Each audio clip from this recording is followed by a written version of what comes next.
Like a lot of veterans, Garrett uses a service dog to help him deal with the symptoms of his PTSD, his post-traumatic stress disorder.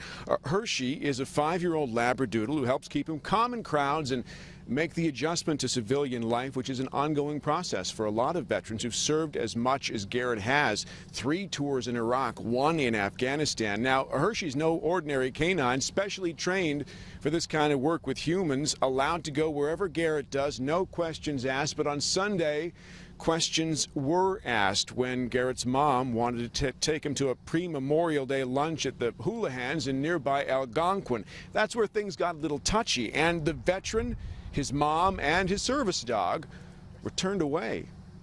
He had his red cape on that said he was a service dog. We had the papers with us, but she just said, well, we don't allow dogs in the restaurant. What type of service does he provide?